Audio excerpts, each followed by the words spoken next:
Good evening, this is Brass Tacks. I'm Zakir Jacob. The India alliance has already run into its first teething trouble. The Congress party and the Aadmi party are already seeing differences regarding allocation of seats in Delhi, in Punjab and in other states. Now, although after a statement by a Delhi Congress leader, which was subsequently withdrawn, she made the statement that they've been asked to prepare to fight in all 7 seats. That statement, of course, was subsequently withdrawn by this leader in question. The fact is that the Aadmi party has also now hit out at the Congress, saying that if this is going to be the spirit in which negotiations are going to happen for the India alliance, then it is a non-starter. Now, the largest question facing this motley group of 25 alliance parties is, will they be able to rein in the individual ambitions of each of these parties, some of them national, some of them regional, in order to put up a combined, unified force against the election juggernaut that is Mr. Modi and Mr. Amit Shah's BJP. And if you're already seeing teething trouble 7 months before the Lok Sabha election, then what can you expect much closer and in the run-up to the election itself? But first, the story so far.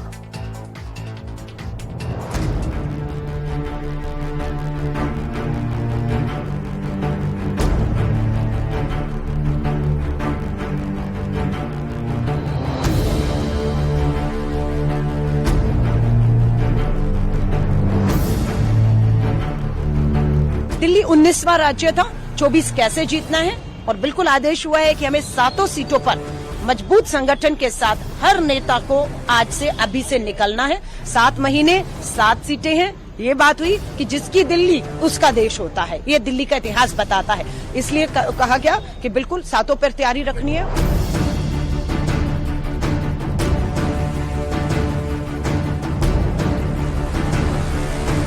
थोड़ा और clarity आने दीजिए, but अगर आज अलका लांबा जी की बात को और उनके दिल्ली प्रेसिडेंट की बात को कांग्रेस की सच माना जाए, तो अगर उन्होंने डिसाइड कर लिया है कि दिल्ली में अलायंस नहीं करना, तो फिर इंडिया अलायंस की मीटिंग का कोई मीनिंग ही नहीं रह जाता।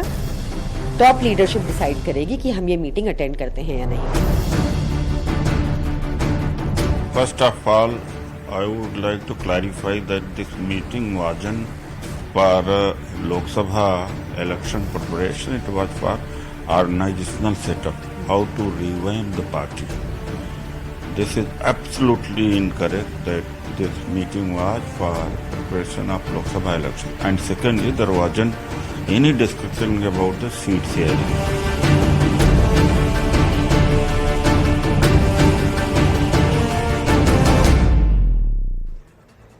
Now, it's not just a question of Delhi. Remember, Delhi just boils down to 7 seats. There are other bigger states which are at play where the Congress party may find itself in the crosshairs of other regional parties who are part of the India alliance. So let's break down where the problems are. Delhi, of course, like I said, the demand from the Congress party is that at least 2 seats, that is East Delhi and New Delhi, the Congress party feels the AAP should give it to the Congress to fight.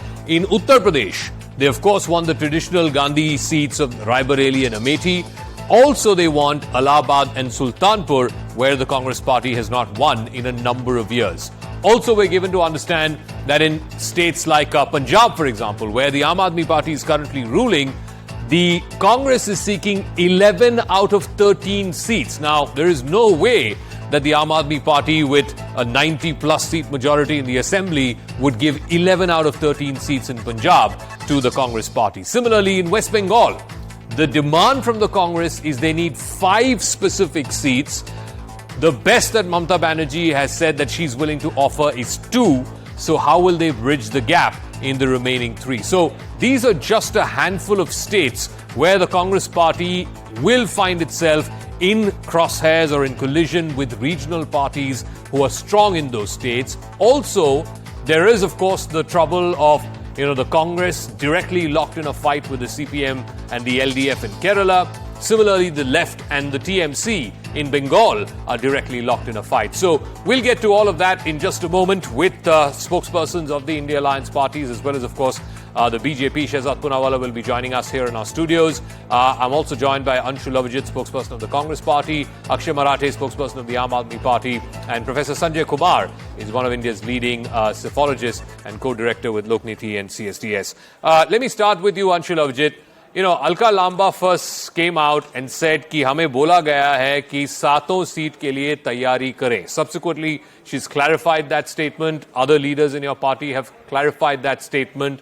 But if a small state like Delhi, which has just 7 seats, can create so much confusion between two alliance partners in the India alliance, then what about when we get to bigger states? I talked about Uttar Pradesh, Punjab, etc.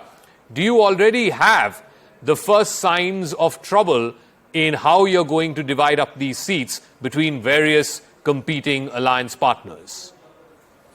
Absolutely. There is no confusion at all whatsoever, Zaka. The India alliance remains strong, it remains robust, it remains stable. The clarification has come out. When the clarification has come out from the Delhi in charge, there is no need for further to speak on the matter. The Delhi, the meeting that was held was a general sort of preparatory meeting as it's usually held to sort out or to draw out the broad contours of a strategy over the coming elections. As you might have noticed, Zaka, and thank you for the compliment, those flattering phase of motley crew for the India alliance. It's well taken. But as you know, over the past few weeks, the Congress party have held, as regarding every state, a number of meetings regarding the forthcoming elections. It's supposed to be that way. I mean, every party is supposed to do that. After that clarification, there is nothing more to be said by the matter. And furthermore, any kind of negotiations that are held with regarding any sort of our strong alliance partners are usually not in this kind of a broad general meeting in which so many people are held, because this is a delicate matter and usually it's reserved for the high command when they send their emissaries. So one second. I just want you to clarify, and I'll go to the other guests right after that. So right. Are you preparing for all 7 seats in Delhi or no? No. I want you to pay attention to what the Delhi in charge, Mr. Babaria, came out and said. You know very well. I know the pressures in a newsroom to create stories only too well, Zaka. But there is, yeah, I know that pressure. But let's not make a mountain out of a molehill. First, let me just clarify what he said. So, it would have been better if you played out the statement itself. Sure. Nothing of the sort discussed. Sure, okay. Right? I'll ask my producers to cue up that sound bite if we have. This is the Delhi in charge that you're talking about. Okay. But before that, let me ask Shehzad Poonawalla. Shehzad, the Congress party is saying, and then subsequently there have been clarifications from the Aam Aadmi Party as well, that this was not the intent of what Alaka Lamba was saying, or this was never said in the meeting, that they will find amicably a formula to fight the 7 seats of Delhi or other seats, other states where they may have competing interests with other India alliance partners. The point is that this is their internal problem. This is between those alliance parties to figure out. Why is the BJP relishing this so much? First of all, look at the irony, Zaka, that just a few days ago they were bringing a no confidence against Mr. Modi. The people are full confidence, but the no confidence amongst themselves has been exposed. And if you remember, Amit Shah ji had rightly said that after the Delhi Services Bill, look at what happens. This Rajnaitik Nikah will go for triple talaq. And it's not just one Alaka Lamba. Let me tell you, today, Anil Chaudhary, the president of the Delhi Congress, we will keep questioning Kejriwal over corruption liquor policy. This is today's statement. Mr. Sandeep Dikshit has made a statement today. Ajay Maken has. Dinesh Gundurao flew all the way from Bengaluru, came here and said that the Mohalla Clinic model is third class. And forget just Aam Aadmi Party versus Congress Party. Please tell me, Zaka, TMC expressing no confidence in left over Jadavpur, Congress expressing no confidence in TMC in Panchayati Raj election, RLD not voting for the Delhi Services Bill, AAP versus Congress, Punjab to Delhi is obvious, Congress raising no confidence in Kerala over the corruption issues of Vijayan's daughter, Congress and Sena giving statements to your channel about Sharad Pawar. And apart from that, Karnataka and Tamil Nadu taking a matter of Kaveri to Supreme Court. Both have alliance partner governments. So this is not an issue that BJP is raising. But yes, we will definitely say that those who are bound not by mission and vision, only by commission, corruption, division, ambition for position and obsession with Modi is the reason why these people are falling apart like a pack of cards. I just have 1 or 2 questions more. Forget everything else. Mr. Avijit, is the Mohalla Clinic world class or third class? And Mr. Marathe, please tell us that what is your position? Is the Congress party responsible for the 1984 riots? Because you run a government in Punjab, people of Punjab are watching. Okay, Akshay Marathe, 2 points. One, right after this statement that was made by Alaka Lamba, which she withdrew, your national spokesperson, the person in charge of spokespersons, Priyanka Kakkar, came out and said that if this is the attitude of the Congress party towards alliance partners, then our leadership needs to take a call on whether we need to attend the next India Alliance meeting. This was the same sentiment that was echoed by a senior leader of your party, Mr. Dilip Pandey. Again, before the Bengaluru conference that happened of the India Alliance, Mr. Kejriwal had held up that entire meeting on getting the explicit backing of the Congress party for the Delhi or the services bill that was coming up in the parliament session. So if at every turn the Congress and the Aadmi party are going to have these issues, these teething troubles, then why should the people of India take this alliance seriously, or at least some parties within that alliance seriously? Akshay Marathe. Zaka, on the first question of why India should be taken seriously, I think the way that the media and the Bharatiya Janata Party are discussing such a small war of words between two parties that was resolved within hours of it happening, the way that this issue is getting attention on the national stage shows how seriously the BJP and also the media is taking the alliance that is called India. Because the BJP is also aware that if the AAP and Congress fight together in Delhi and Punjab, all 20 seats in those two states will be won by India and not by the Bharatiya Janata Party. So I can understand Mr. Shehzad Poonawala's stress and anxiety when the AAP and the Congress are actually coming together on one platform and putting up a united front. And it is also, I have to say, I really respect Mr. Poonawala for his straight-faced attitude when he talks about other alliances and how there are issues between them. When recently Om Prakash Rajbhar, who has joined the N.D.A. now, has been giving the choicest of galis to none less than the Prime Minister himself. But today the BJP is accepting him with open arms. Okay. His party also has a very serious gangster against whom there are criminal charges, but Mr. Poonawala will now have to defend that gangster. Similarly, in Maharashtra, Ajit Pawar, who was supposed to be chakki pissing, are now honeymooning with the BJP. So, Mr. Poonawala should first answer his own party's contradictions and his own alliance's contradictions before pointing fingers at other people. Yeah, I'll get him to respond to that. But one contention, before I come to Shehzad, one contention which Akshay Marathe raised, and I'm not sure that adds up or that's the way alliances work on the ground. And I want to ask Professor Sanjay Kumar this, as somebody who has tracked multiple elections in the past. In the 2019 Lok Sabha election in Delhi, yes, the vote share of the BJP, and of course BJP won all 7 MP seats in Delhi, was 56%. Second was the Congress party, it had 22% vote share, and the Aam Aadmi party had 18%. So even if you add the Aam Aadmi party and the Congress party, it comes to about 40%, which is about 16% less than what the BJP polled. Now, please help our viewers understand why in politics, as Akshay Marathe just said, just because AAP and Congress come together does not mean that the arithmetic will add up over and above what the BJP has got. And this is in 2019 as well as, of course, in 2014. Zaka, you have already mentioned, even if you add up the votes of Congress and Aam Aadmi Party, in none of the 7 parliamentary constituencies of Delhi, their vote is going to surpass the BJP's vote. This is based on the 2019 Lok Sabha election. We keep talking that even if the two parties form an alliance, all the votes of the two parties don't get merged. We have seen that transferability is, maximum at the rate of say 80%, 85%. We are talking of transferring 100% votes of Congress and Aam Aadmi Party in all the constituency. Still we see that BJP would be leading because it's a very simple fact. All the 7 parliamentary constituency, BJP had won in Delhi with more than 50% votes. If a party has already got more than 50% vote, no matter X number of parties join hands against that party, they won't be able to defeat that. So BJP still is very, very strong in Delhi. Even if Aam Aadmi Party and Congress comes together, going by what has happened in 2019, I don't see this alliance succeeding in winning even one single seat in Delhi. Okay. Akshay Marathe, quick response to that, then I'll come to Shehzad. Because there's a basic flaw in this idea that just because parties come together, that means it's a problem for the BJP. Zaka, if all election analysis were to happen on the basis of the previous election, then why hold fresh elections at all?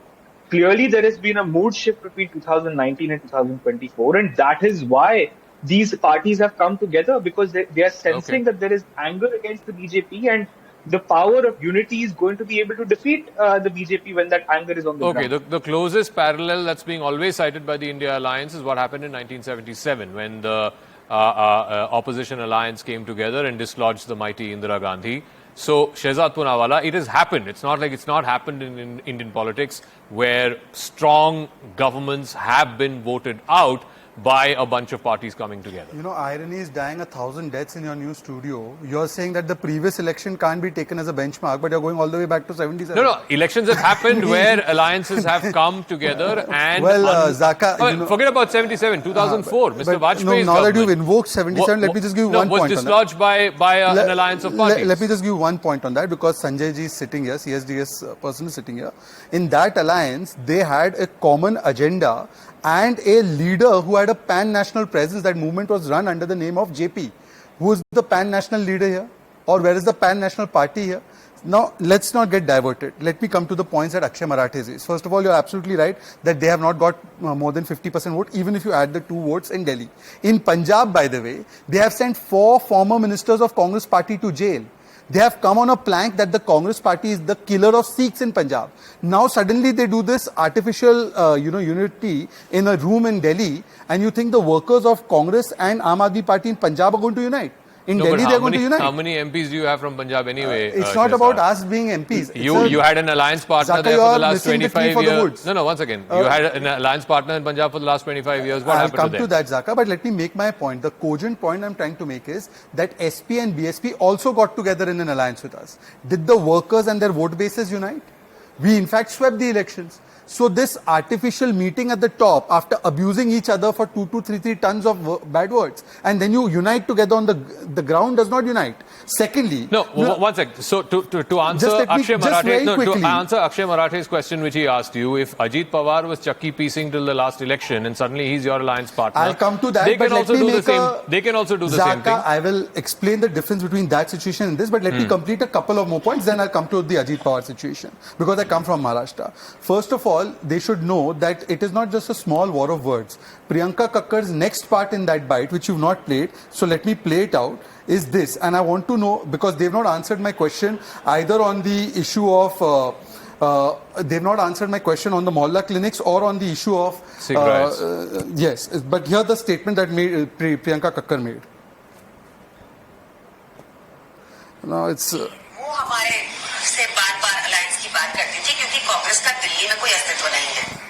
Congress का दिल्ली में कोई अस्तित्व नहीं है. Is Anshul Avijit ready to recognize that they have no अस्तित्व left in Delhi? And as far as the situation Ajit Pawar is concerned, by the way, in 2014, long before Ajit Pawar joined our alliance, Mr. Sharad Pawar supported the BJP government when Shiv Sena was outside. Do you know this? In 2017, it was Mr. Sharad Pawar who wanted to ally with the BJP on the condition that Shiv Sena should be kicked out and they will ally with us. And Mr. Sharad Pawar is on record to say that NCP will support BJP in Maharashtra's interest. So from 2014 onwards, Mr. Sharad Pawar himself, no less, has realized that BJP is the natural party of Maharashtra. And therefore they wanted to ally with us. No, but BJP has been saying NCP is the most corrupt party. If NCP is the most corrupt party, then in what face do you have, Shehzad, to say that we are okay? I'll answer that. I'll answer that. Let's move on from the whole Pawar question. Because the issue has been sidetracked, Zaka, by that analogy. Let me just put the question once again. What is it that binds the two together? They have sent 4 ministers in Punjab to jail. Are their workers going to now unite? Aam Aadmi Party has called Congress the killer of Sikhs. Are they willing to let go of that position? Anshul, once again, Anshul, you know, there are 2 or 3 fundamental problems that the India Alliance faces. One, as I explained, as Professor Sanjay Kumar explained, just because you add 2 and 2, it does not become 4 in politics. And that's a classic example is the situation in Delhi. You add both the vote shares of the Aam Aadmi Party and the Congress, it is still not 1 or 2%, it's 15 percentage points less than what the BJP polled last time around. The second thing, and this is absolutely critical, particularly in the last few years where we have almost a presidential form of election, who is the face? People are increasingly voting for a face, a neta. And that neta, that leader, that chehra has to be identified before you go to the people. It can't be that we have 15 netas, and if in the situation that arises that we are in a position to form government, then we will decide. I think that's a politics of the 1990s. That's not a politics of 2024. You are looking for a face, Zaka. The newsrooms are scrambling for a face because they want to discredit a particular alliance. Nobody else is. The How do you people know are, which people? Anshul. You're going to the people, not to the newsroom. No, hang on a minute. No, let me complete, Zaka. Let me complete. Give me a chance to complete. By using that kind of analogy about Delhi and then discrediting the alliance of AAP and the Congress party, I can use a similar analogy of 2019, where the BJP, or rather Modi, because Mr. Modi says that main hi bhari hu akela sabke liye or something like that. When he was the face of the BJP, they got over 37% of the votes. The rest of the votes, which is over 63%, went to the opposition. If you accumulate that and put it in this kind of perspective, then the opposition will win hands down. By going by that logic, that doesn't mean anything. Right? So you have to keep away this kind of logic. My friend Shahzad's, kind of breathless litany of statements and counter statements about opposition leaders, about India leaders, and also interspersed with his kind of very, very stunning poetry. I mean, I don't have that kind of skills, Shahzad. I won't be able to reply you in that kind of vein. But it only betrays a kind of deep-seated paranoia in this government, in the BJP, where the Prime Minister himself, from the ramparts of the Red Fort, or whether it's in Parliament, makes all kinds of undemocratic and demeaning statements like comparing the India alliance to a terrorist organization. Right? Can you believe it? That the Prime Minister of the largest democracy in the world is calling this a terrorist organization. And then when has he done that? A defrauding company. Wait a minute, Jessa, come on. I give you all the chance for your poetry. I rather enjoy it. I'm looking forward to another round. Okay. So I'll give you something more also. Don't look forward just to the poetry. I'll give you some acronyms also. Thank you. Yeah. Please carry on. Let me just complete. The Prime Minister in Red Fort, which is supposed to be a more statesman-like approach to politics from the pulpits of that, he succumbed to his three favorite words, newly acquired vocabulary, I can't even repeat them, and then hit out on the opposition. He did it in G20 in Bali. He's going to do it again when it's coming up. It is the BJP that is continuously fighting. One second, Anshul, none of this has answered my question. But they're so scared. None of this has answered. None of this, Anshul, has answered two of my. Two of my fundamental questions. One, half a second. This whole question of vote transfer, you haven't explained how that's going to take place on the ground. And second, the question of chehra. And Shehzad has a point, in as much as in the 77 election, there was the face of Jayaprakash Narayan. He became the face of the anti-I.N.D.I.A alliance. Anyway, be that as it may, I just one second, Shehzad. I want to go back to Professor Sanjay Kumar, and I think this whole alliance arithmetic not adding up. We have a classic example in UP in the last election in 2019, where it was thought that SP and BSP coming together would be almost in excess of 50% votes, and therefore they would be a formidable competition to the BJP. Ultimately, BJP had 61 or 62, and the SP-BSP alliance had less than 20. Even within that, and I'm sure your post-poll CSDS studies would have showed you this, the SP voter was far more inclined to voting for a BSP candidate than a BSP voter was inclined to voting for an SP candidate. Can you explain why? See, it would be difficult to figure out whether BSP's voters voted for Samajwadi Party or not. But look at if you take a deep dive and look at the constituencies which were won by BSP.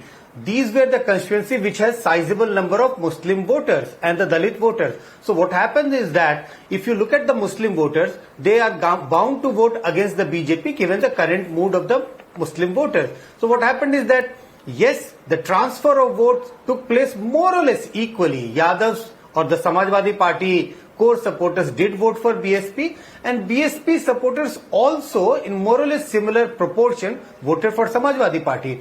But if you look at the constituencies, when it came to distributing which party is going to contest from which constituency, I think BSP was clever enough to claim those constituency which has a sizable number of Muslim voters, and that contributed to BSP's victory, like winning 10 seats compared to Samajwadi Party's only 5 seats. 5 seats, yeah. So that was the situation. We did not get a sense that Dalits did not vote in favor of Samajwadi Party and only Yadav shifted their vote for BSP. There was slight difference in the degree of transferable of vote, but it is only about the Muslim vote in these constituencies. Okay, so Shehzad, let's not go back to 1977. The 2004 election was a classic election. Again, you had a strong leader on the one side, you had a strong government, you had an economy that was racing ahead, you had India shining. And then you had, and I repeat this at the cost of offending my friend Anshul about this motley group of parties, which defeated Mr. Vajpayee's government. Yeah. So it has happened numerous times in the Zaka, past. thank you for bringing that up. In fact, let me go one election even beyond that. Even the 1998-99 victory of N.D.A. was an alliance victory. In these alliances, the 2004-2009 alliance or the 99 alliance, all the parties had a pan-national leader, Sonia Gandhi in their case, Atal Bihari Vajpayee in our case, a pan-national party, BJP in our case, Congress in their case. You don't think Rahul Gandhi is a pan-national leader? 1 second, I'll tell you why. I'm coming to that next line. You don't think so? Zaka, next line I'm answering that because I can estimate your questions. Okay. Now forget me estimating. What I think of Rahul Gandhi is well known. I don't want to say it. Anshul will feel offended. What Priyanka Kakkar, Chief National Spokesperson, thinks, I'll tell you that tweet. अगर देश बचाना है तो सबसे पहले कांग्रेस को बोल देना चाहिए कि तीसरी बार भी राहुल गांधी पर दाव ना लगाएं और समूचे विपक्ष पर यह दबाव ना डालें. देश हित में संविधान बचाने से भी ऊपर. When is this tweet? This is 24th of June 2023. Okay. Very recent. Okay. Abhi ka. When she became Chief National Spokesperson. Let me now last 10 seconds to complete. My dear friend Anshul, Mr. Modi spoke about dynasty, Bhrashtachar and Tushtikaran. Why have you taken it personally? In the ramparts, he did not take any party's name.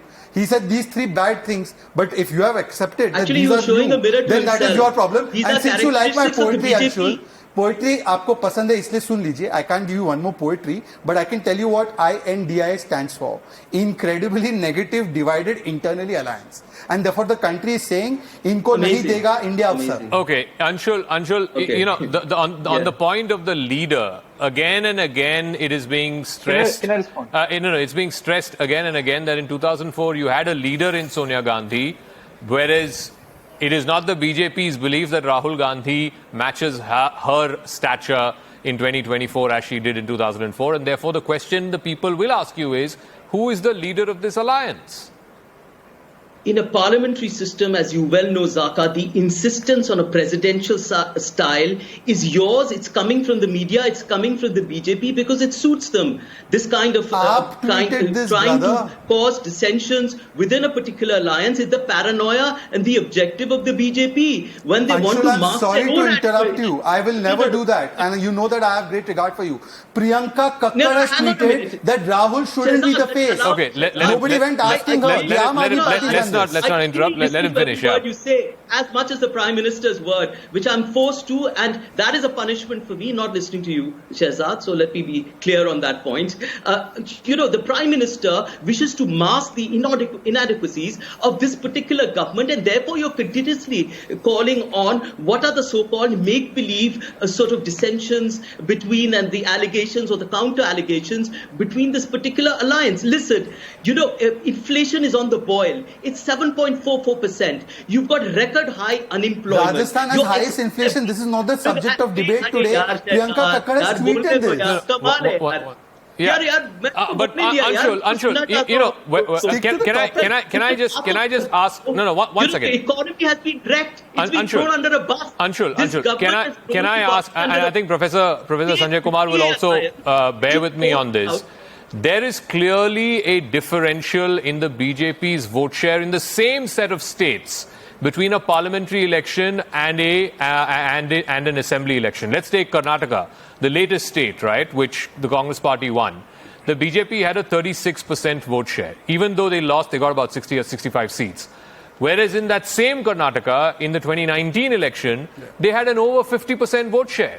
What explains that differential? To my mind, that differential can only be explained by the fact that you have a leader who's running on that ticket on whose face they're voting. The face matters to the average voter. Correct me if I'm wrong, Professor Sanjay Kumar. No. Absolutely, you're right. If you look at, it's not only about Karnataka, we can take examples of several other states and look at the votes polled by BJP in a state assembly election. And when the Lok Sabha election take place, Delhi is a clear example, and there are several other examples of that kind. And what contributes to BJP's vote share jumping up drastically in the Lok Sabha election? That's Prime Minister Modi's popularity. That's Prime Minister Modi pulling vote for the BJP. And Zaka, one more thing. We've been talking about 2024 and comparing it with 2004. But there is a huge difference. I keep saying 2024 is not 2004. The difference is in 2004, even though Congress was out of power, but Congress vote share was much higher compared to BJP's vote share. Exactly. Yeah. Congress vote share was 27% and BJP was in power with 23.5% vote. Situation in 2024 is very, very different. Congress is with 19% vote and BJP is sitting with 37% vote. There are several other examples. Prime Minister Modi is far more popular compared to Vajpayee, who was also a very popular Prime Minister of that kind. And I'm citing this data. In our opinion poll, we got Prime Minister Modi being endorsed by 44% of the people of this country to be seen as the next Prime Minister. Vajpayee's popularity went up to 37%. There are several other contrasts. Okay. So I keep saying 2024 is not 2004. Okay, so Akshay Marathe, and I've got final few minutes to close out this debate. Okay, let's forget about leader. Let's forget about transferability of votes from one party to another. The biggest sort of point that you need to convince the people of India is, what are you offering? Just going to the people and saying that is aadmi ko hatana hai, desh ko bachana hai, that's not a message that's going to have resonance. That's even in 2004, since we are taking the 2004 example, the message was that India shining is only for a few. For the rest of them, and I remember the Congress's slogan from the 2004 election was Congress ka haath aam aadmi ke saath. And I'm sure your party's name derived itself from that slogan. But the point is, what is the alternative that you're offering? Zaka, I completely agree with you that an alliance will only work if there is an alternative economic vision that we are offering to the people of India. And my party's leader, Arvind Kejriwal, just addressed the people of Delhi yesterday in his Independence Day address. And he did present an alternative vision. He did talk about how we can make India's education, healthcare, power sector, employment and business sectors prosper so that we can build a new India that is working for everybody, not just for the corporations that the BJP supports. So we do have an economic vision. The question now is, how do we make an economic vision that works for all parties in the alliance? And Zaka, you know how these things work. Alliances have to put together a common minimum program. They work together, they put their heads together, they put their best minds together, work out a negotiation and work out what they believe is a common minimum agenda that the country will accept. And we believe that we have what it takes. Our government in Delhi has shown that we can work towards the welfare of the people. Our government in Punjab is showing that. And similarly, all opposition parties who have state governments in their own states will also show and put their best foot forward. And this is the reason that this kind of alliance is not about defeating Mr. Modi. The alliance is about giving an alternative to Mr. Modi's bad governance, bad politics. Shehzad Poonawalla, there are problems in this country. It's not like there are no problems, right? Inflation is a real problem. Even the figure that came out just 2 days back, 7.44% is a 15-month high. Unemployment is a genuine problem. Now, the India Alliance parties may or may not be able to solve any of these problems, but to say that everything that your government has done has turned into gold is wrong. There is anti-incumbency. Zaka, because Mr. Marathe cited his party's or his leader's economic model as the economic model, let me tell you that this is the same economic model which the Congress is opposing in Punjab, saying that it's driven Punjab to bankruptcy. And the same world-class health model has been questioned by Dinesh Gundu Rao, who flew especially from Bengaluru, to come here and say that this is a third-class model and forget anybody else. Today, the Aam Aadmi Party MLAs in the assembly themselves, including Mr. Bhupinder Singh Joon or Mr. Rituraj, have been questioning the same model. So I don't know how many people are buying that model, leave alone people of India. Congress and your own leaders are not buying it. Secondly, as far as the inflation or berozgari, let's compare 10% inflation during Avijit's time. Now it's 4.5. Yes, this month it has crossed 7.44, but there also Rajasthan is number one. Telangana is there in the top 3. Other Congress states are there in the top 4. One second, don't interrupt, sir. Please don't interrupt. Please don't interrupt, Akshay. I do not interrupt you. Please don't interrupt. One at a time, please. One at a time. Akshay, I gave you your closing comment. It's my turn I gave you your closing comment. Let him finish. Yeah, let him finish. Secondly, on unemployment, let's talk about unemployment. 20% plus in Rajasthan. What is the unemployment rate in Delhi? It's above the national average. And in Uttar Pradesh, it's 2.5%. In Gujarat, it is 1.52%. So where is the unemployment coming from? Where is the Mahንगाई coming from? Go and see. We are happy to debate on this. But my point is not this. The point tonight is that even the Congress is not buying them on any of their policies. And finally, what is their common position on 370? Aam Aadmi Party supports its abrogation. Congress says we'll reimpose it. Since they are saying a common minimum program, tell us the common position on this. Chalo. Okay. Batao. All right. I've got to wrap up at that. The point is, like I said, there are 3 very critical elements in any election that any party or alliance needs to convince the people of India with. One, of course, the question of leader. That's not going to go away. The question of transfer of votes is absolutely essential. And the third thing is, of course, this issue of whether or not there is a common messaging or there is an alternative that is being offered by this alliance. It can't just be that we want to get rid of this government or we want to get rid of this party. There has to be what is it that you are offering as an alternative, because that is what sells. That is what voters vote for, not just a vision or an idea that so-and-so is bad for democracy or so-and-so is bad for the country, so-and-so is bad for politics in this country, and therefore he or she needs to be removed. But let me now move on to the